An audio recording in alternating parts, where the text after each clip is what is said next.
n'amateka episode ya 10. Muri iyi episode turamenya icyateye mama wa Micomyiza kumuta akiri ikibondo ndetse agatandukana na papa wa Micomyiza akajya kubana n'umwarabu. Reka tumusabe dukomereze ubuhamya. Kugira ngo menye impamvu mama yantaye yarangiza agatandukana na data, byansabye kubanza kumenya nti ubundi mama yari mu ntoki, imyitwarire ye se yari iyihe muri rubanda. Nyogokuru yahise akomeza ambwira ati, Mico, uri umwana wanjye kandi uri umwana w'uyu muryango. Nakomeje kubitekerezaho nsanga ukwiye kumenya byinshi kuri mama wawe kugira ngo amakosa yakoze nawe utazayakora bityo bikakwangiriza ubuzima. Nahise ntega amatwi yombi nitegura kumva ibyo nyogokuru yendaga kumbwira. Yakomeje agira ati, Mico, mama wawe yambereye umwana mwiza pe. Abavandimwe be yakuze bamufatiraho urugero kandi birataga ko bafite umuvandimwe mwiza. Ibyo nanjye bikantera ishema. Nanezezwaga n'ukuntu yari umwana udasamara cyangwa ngo yiyandarike yitwaje uburanga bwe. Hano mu rugo yabaga aduha urugero rwiza twese. Yubahaga ababyeyi kandi akagira abavandimwe b'inama z'uburyo bakwiye kwitwara muri ubu buzima. Ntabwo yajyaga asiba kuvuga ishapure kandi buri ku cyumweru yabaga yagiye gusenga. Yabinze abasore benshi nanjye ntamenye umubare, bityo nkabona ko ari umuntu ushaka kuzitondera ikintu kijyanye no kubaka urugo. Nubwo yambwiraga ibyo byose, ntabwo icyo nashakaga kumva yari ari kukigeraho. Nashakaga kumva ambwira igice kibi kuri mama kuko aricyo nakekaga ko cyamuteye kunta ndetse agatana data. Nahise mubaza nti, none se ko numva mama yari umuntu mwiza kuki yantaye? Yahise ambwira ko atarasoza kumbwira inkuru y'ubwo buzima, nuko ndatuza nkomeza kumutega amatwi. Yakomeje agira ati, burya Mico, buriya uko umuntu agaragara inyuma bitandukanye cyane n'uwo ari we. Mu rugo mama wawe yatwerekaga ishusho yashakaga ko tumumenyaho.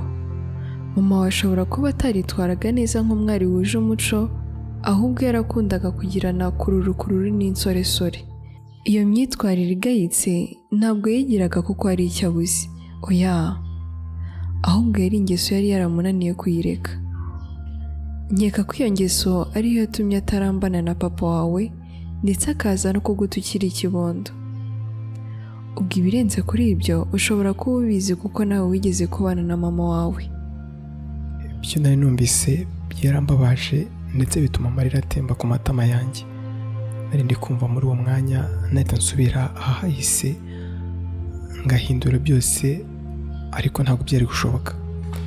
Ni byinshi nanjye natekerezaga nkumva bihuye cyane n'ibyo nyogokuru yambwiye. Natangiye kwibuka ukuntu nafashe mama ari guca inyuma umugabo w'umwarabu, nibuka ukuntu papa yamutegereje imyaka 4 yose ategereje ko wenda yazagaruka ariko agaheba. Mpita mbona ko mama atari imiseke igoreye kandi ko papa yamukundaga cyane. Natangiye gusaba Imana no kwifuza ko amaraso ya data yaba ari yandimwo, kuko aya mama numvaga yari yuzuye kutaguma hamwe ngo amese kamwe. Nyumva akadomorwa. Numvise nta byinshi nkwiye kumva bivuye kuri nyogokuru kuko nk'umuntu mukuru nari nahise nkurura neza mbona uko mama yitwaraga nkurikije nuko namubonye bitari bikwiriye umugore w'umunyarwandakazi. Nahise mpaguruka ngo nigendere kuko ibyo nari numvise byari bihagije.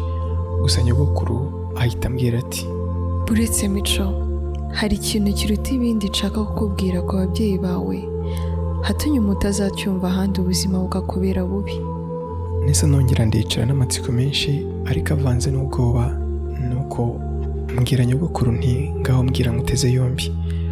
Nyogokuru yarambwiye ati, buriya nubwo ari muto wo kumenya icyateye urupfu rw'ababyeyi bawe, ariko ubu ni ngombwa ngo nabyo bimenye. Ariko se mbwira ureke gukomeza gutinda. Mbwira ntacyo bintwara kuko ibibi namaze kumenya kuri bo ari byinshi. Namaze kubona ko ndi umwana wakomotse kandi nkakurira mu cyaha. Nyogokuru yese atanya kumpumuriza ambwira ati, oya mwana wa, ibyo kandi nibyo ntashakaga kumva uvuga. Nakomeje kukubwira ko ahahise ababyeyi bawe ari ahabo, wowe nta kintu hafite kugukoraho.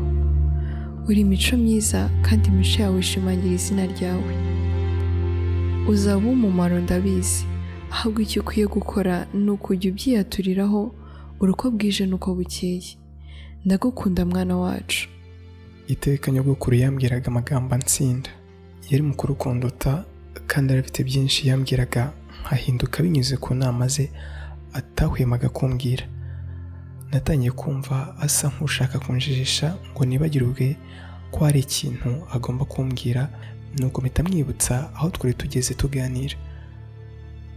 Mbere y'uko abimbwira yarabanje aratuza yitsa umutima, nuko arambwira ati, mwana wa, umbabarire kuba ngiye kukubwira ibi. Nahise musubizanya umujinya nti, ariko se n'ibiki byakunaniye kuvuga ko utari kumbwira? Mbwira, wibinyuza hirya no hino.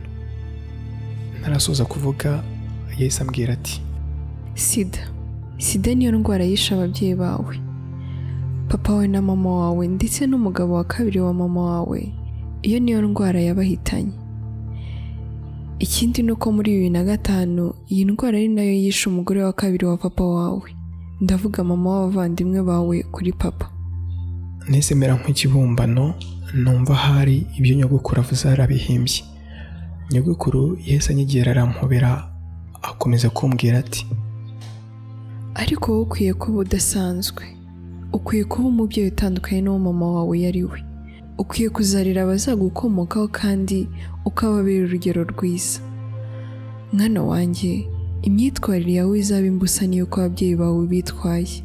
Ibyo mpora ngushimira ko binyereka. Dusoreje aha episode ya 10. Ntimuzacikwe na episode zakurikiriye. Nyumva _rw. Ntukicwe n'irungu.